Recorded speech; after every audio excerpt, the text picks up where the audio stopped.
Hi, I'm Julia from Nerds and Beyond. So my question is for you directly. So a lot of your work, whether you star in it or not, you always bring a little South Asian culture to it, just beyond a character's physical appearance. So I was wondering, how do you hope to bring that to Velma? Well, she has an Indian family, and I don't know, I love this opportunity I have now to be able to have representation of Indian Americans, like modern Indian American teens, and I've done it in a couple other shows, and Charlie obviously has written with me before, and we just thought it was such a great opportunity. And I identify so much with the Velma character, and I think she's a character where, I don't know, her ethnicity in the original series wasn't. The whiteness of the characters it didn't feel integral to them, except Fred. Does be Fred. Fred just felt like a very white person. So, Fred had to be white. Had to be white. But he's the whitest character in the history of Hollywood. Yeah. but when Mindy came to me and said, I want to do this, you connected with the character saying, here's this girl who's sort of the smart one, does all of the work, doesn't get nearly enough credit. So you connected on that level. So then when we got glasses, got the sort of short hair, yeah. So as we got down, it wasn't really until we got much farther down the road where it looked like, this might happen, that we really started to talk about how the characters should look and should they be South Asian. And at the time it was just like, well, why wouldn't they be in this day and age? And so we really... And when I knew that I was going to do the voice and it's animation, the possibilities of animation are so big, it's like, well, why not make the character Indian? We've been so inspired by Into the Spider-Verse and seeing these other characters that can embody the spirit of these iconic franchises. So we're like, well, why don't we try that? We love Scooby-Doo so much, and we're going to honor it. So, kind of a long-winded way to answer your very concise question. Thank you. Are we calling? Oh, yeah, okay. Right. Hi. I was wondering, was the series always adult-oriented in nature, and was that a specific appeal to you as opposed to doing a Velma-centric, more kids-centered series? Yeah. Sure. So we always wanted to do as adult animation, and for me, I loved Scooby-Doo as a kid, but it also scared me. I was scared very easily, but I was interested in kind of taking the comedy and the humor of the original and sort of adapting it for older, trying to make it sort of harder jokes and scarier as well. That appealed to me also, is this idea. It's such an amazing series, the original series in 1969, we love it.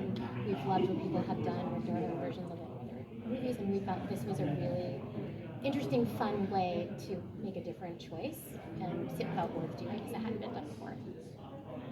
Sophie and Soto with the Nerds of Color, huge fan of both of you, and I want to start by asking, what was your relationship like with the franchise? Obviously, Scooby-Doo's iconic and the character, and what made you want to do something centered around her rather than another remake for First of all, love the name. Huge fan of you. Thank you. That's an name. Love you here.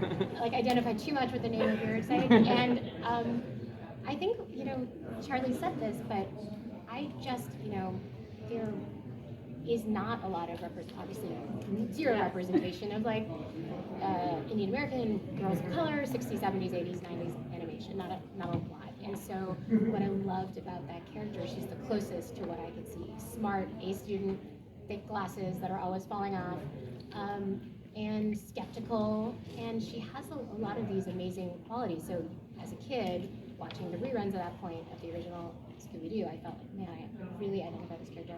I love that she exists. She's not traditionally gorgeous or anything, she just helps the gang out because she's so smart. And when I joined Warner Brothers and they had access to all the Hanna-Barbera canon, it was I was instantly drawn to that because it was Charlie. Hi, I'm Ashley with Starring Mad. Did being a mom influence the way you approached her character in any way? Hey, good question. Well, Charlie is the showrunner and creator of the show. Honestly, I approached it because it's not for kids. I do like doing shows where there's Indian characters in it, and we show Indian families and not the sort of traditional ways we've seen them in the past.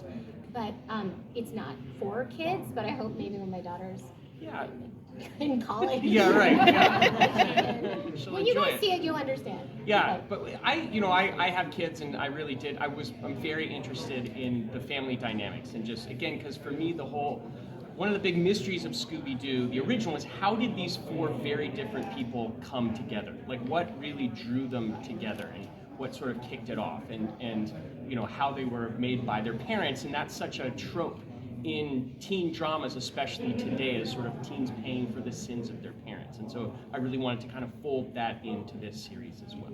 And we're so lucky because we have this amazing guest star cast who play all the different parents. You know, Wanda Sykes, Cherry Jones, and they're playing Fred, Daphne's, and Russell Peters is playing Amon, who is Velma's father, and he's just so funny. And we actually haven't gotten to see that dynamic, like Indian dad, like Indian American dad and Indian daughter.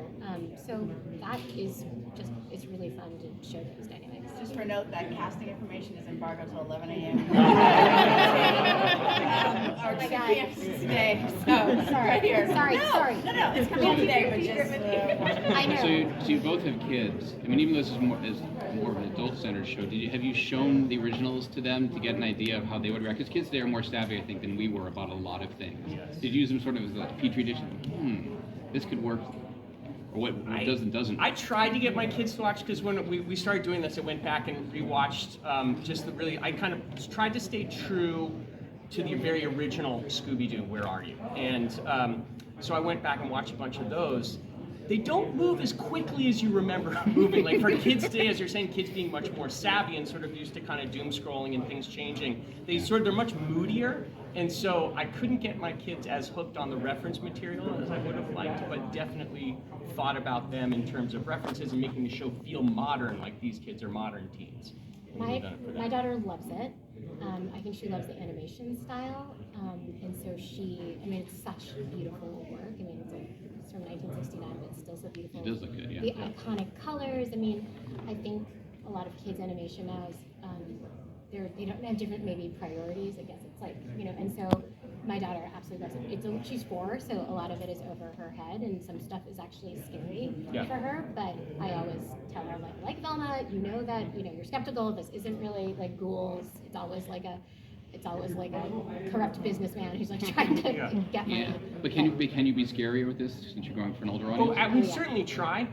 You know, I wanted to lean in when we were talking about the animation style. We wanted to evolve it in a way that would, you know, help really do a more modern twist on the horror aspect of it. I'm gonna go way in the back with the blue shirt on. So with this being like adult themes, what kind of crimes will we see? And will there be just in like typical movie fashion, like cameos? Sure. I think what you asked was what kind of crimes will we be seeing. I think I missed the second part. The second part was like in like typical Scooby-Doo fashion, will there be like unveilings of like cameos? Oh, that's a great question. So this is a scary show with murders, and I think that was one of the things we liked about it, was these high school kids being really brave and having to deal with something very scary, and that's something that I think we've been inspired with a lot of more scary teen shows of late, which is why the show is for adults. And it's also tackling a lot of what teens go through in modern high school life. Obviously, I come from that sort of tradition with some of my other shows, and that was really interesting to me entirely. Like, what do girls deal with? It deals with like popularity, being an outsider. Obviously, the cast, you know, comes from very different socioeconomic backgrounds. You know, the characters do. So, like, what does that look like now?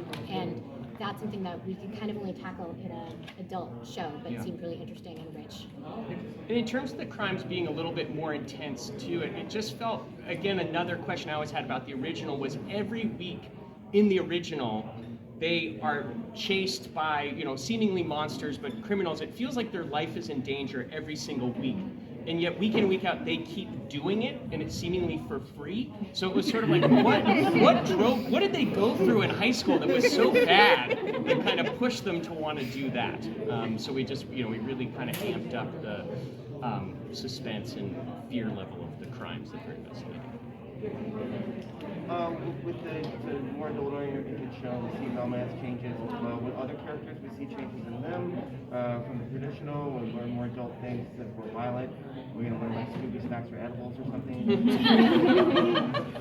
I mean, the fun of the show has really been taking, you know, the iconic pieces, either the sayings or, you know, the sweater or whatnot, and trying to give origins to all of those, everything, you know, that really are the iconic pieces of Scooby-Doo, and imbue them with meaning. And so when, you know, when Velma, why does Velma say jinkies? Like that's a big thing that we wanted to lean into. And we do the same with all the characters. Like how does, you know, we call him Norval in our series. Well, when does he become Shaggy? You know, that's one of the real appealing things of doing this project. Yes, we sure. Sorry. With it being marketed as an adult animation show, does that really open up the storytelling, like comedy, that you couldn't do with other shows, like live action? I think so. I mean, you know, it's certainly adult, but it's not, I wouldn't say it's like the most adult show that you've ever seen. You know, I don't think we wanted to be respectful to the IP. We didn't want to say, look what we can do with these people, and, you know, kind of put them in what might be a little uncomfortable, where you're going to be like, I don't know if I want to see Velma or Norval or, you know, Fred doing that. But it's certainly, I think, in the way we were able to tell stories and what we were able to tell stories about, you know, that a little bit off mystery, just delve more into, you know, the mysteries of high school life. Yes. For instance, like, we don't really have the characters, they don't like swear that much. No, not really. And so it's really just like the situations that they're in, because it's geared towards adults, can be more of like, what do teens who are, you know, 15, 16, 17, like, what are those sort of urges, you know, which you couldn't have in a show that was for younger kids. And also the kind of like references and the things that are going on, whether it's like pop culture, and, you know, Charlie's so good, and the writing staff is so good at pulling from those things. And I think that's really where it shines. But it's not like we wanted to like shock you with what we were making these characters do. That was never the MO. Yes. It's actually been a major news story this week. She has the first openly female love interest. It's a testament to the franchise that you're reinterpreted in so many ways. You can be gay, straight, bisexual. I'm so curious about what you've done specifically, what kind of like sexuality be explored with any other LGBTQ characters. Well, so we'll start. We don't, you know, yes, we're very aware of the story, and I think it's just great that you can tell these stories about Velma that have, you know, been talked about forever, but now you can actually address them in all the different iterations of Velma. In our, without giving away, we don't want to give away like any spoilers about that episode. Her self-discovery is a really big part of this series. Yeah. And one of the biggest, I think, appeals to Charlie and I about doing this is when we started working on the show and Charlie started writing the first script, it was like, that's a big part of it. We don't want to ignore it. It's what's interesting to people. She's an icon for young gay women, and I think that's really interesting to us. So her figuring it out is a big part of the show and why it's really fun to do. Hey, so how would you compare the show? Like, for example, like, does it have like a Harley Quinn HBO Max feel, or like an X-Files but animated type feel? Ooh, X-Files but animated is good. I'll say the mysteries are chilling in this. And, you know, I've never even told you this, but like, when I think of like Veronica Mars, which again is another amazing show about like real mysteries with real stakes, it reminds me a lot of that. Yeah. Harley Quinn is a show, we love that show, we're big fans of the writers on that show. I think even that is more adult. It's like such an awesome show, it's super raunchy, really cleverly written. I think our show is less, I think, adult than that show. But again, Harley Quinn is a very different kind of character than Velma, so it seems more. I'd say it splits the difference between those two references that you mean, Harley Quinn and sort of animated X-Files. Okay. Yeah. So any reference to X-Files. What a great show. So the original Scooby-Doo, while very scary, was also really funny, but within the chaos that kind of happened. So I wanted to know, do you guys kind of follow those same beats with the comedy, or where do you find those more lighter moments? First off, your shirt is the best shirt. Thank you. All right, Willem Dafoe is like, he's the best. Yeah, it's an excellent shirt. Sorry, go ahead. Oh, yeah, I mean, I think we certainly try to, there are times where we make a real specific nods to the kind of slapstick humor of the original. And then I think the writing style in terms of the banter between the characters is perhaps a little bit more, definitely more heightened than it was in the original, more in keeping with how we write on a lot of your shows. Yeah. But we certainly tried to make it, as a kid I thought Scooby-Doo was hilarious and scary, so I wanted to create a version that adult Charlie, would think is both hilarious and scary. Hey, hey. Keep hearing the word adult-oriented Scooby-Doo, right? So does this mean like when we unmask the villains now, it's like college debt and midlife crisis now? It would be a good idea. I mean, we do lean into I think we do explore just the level of the crimes are more brutal, and you'll see that in the premiere. Period piece, should we throw it in the 60s and early 70s? And I think we just decided that we, kind of taking a nod from Riverdale and all the great Brilliante shows, just setting it now as if it's happening now. I remember when Netflix wanted to do Never Have I Ever, and I showed they wanted it to be set in the 80s and 90s because that's when I grew up. And there was just something about, we were really committed to having a staff that was super diverse and young, and we kind of wanted to reflect that experience now, and it also felt like it would make it less like a facsimile of the original version. And it was a fun challenge, to have them, they have cell phones now, it's diverse, people come from different backgrounds, and I think that helped us make that transition by modernizing it, which is Charlie's decision. Hi, David Quinn. Velma has a very different iteration of her personality course. What unique traits of her personality are you bringing to the show?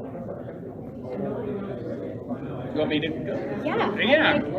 I think so they're younger, right? It's an origin story. So I feel this Velma is a little bit more skeptical. I think she's a little rougher around the edges. I think she really is starting as a real outsider at school and is just kind of attacking hypocrisies around her a little bit more pointedly.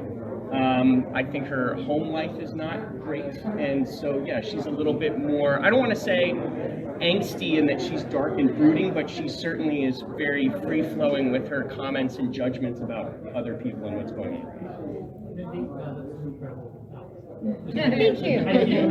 The shorts got real short when I sat down. And so I was feeling self-conscious, so thank you for saying that.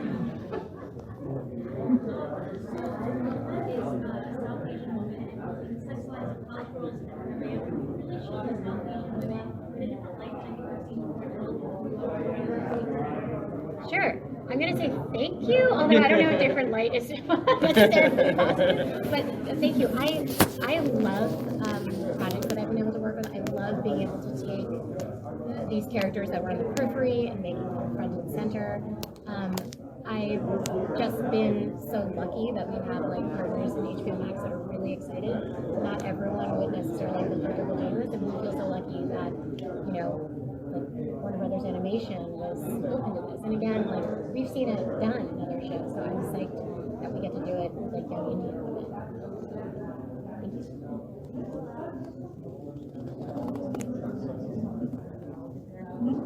Both of you have worked together on projects in the past. Did it feel good to collaborate again on this project?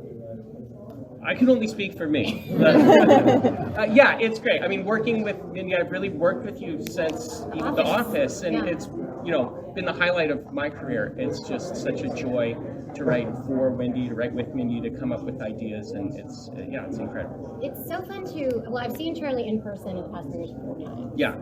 So, a lot of Zooms, but to have somebody who so gets my voice and to be able to do these long recording sessions with him, I mean, he has such an amazing pedigree before he even did The Office, where he was the star writer, he was on The Daily Show, and then Saturday Night Live forever. So Charlie is just one of these rare people where he's such a hard joke writer, but then also, I mean, I think honestly just gets the female psyche and knows how to write for women.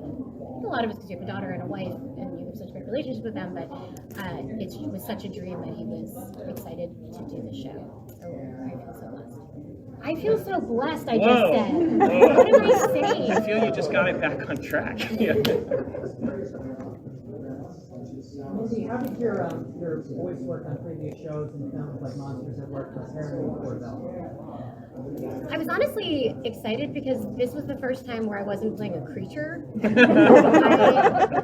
Monsters at Work, I play a creature. Inside Out, I'm playing another creature in emotion. So it was great to be playing a young woman, and it was kind of nice to get direction from Charlie, to make sure this didn't sound like Mindy Lahiri. It doesn't sound like Kelly from The Office, like try to do something else. So that was a kind of unique challenge for me. And I hate challenges. So it was great to be able to do that.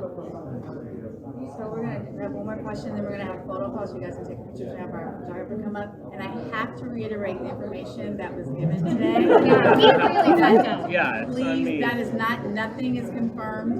So please, thank you. So last question. So over the last couple of years, we had never have I ever. We see a mother-daughter South Asian relationship.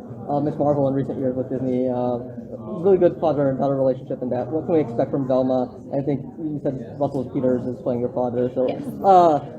Funny man. But what's that relationship like? We usually tend to see some sort of struggle with South Asian children and their parents. Well, honestly, and I'll let Charlie speak to this more, because he's obviously the writer, but I would just say I've been able to show these mother, even grandmother, teenager dynamics in a lot of my shows that are Indian American, and I was so excited that that her primary parent, and there's some fun mystery around that, so I won't say too much else, is her father.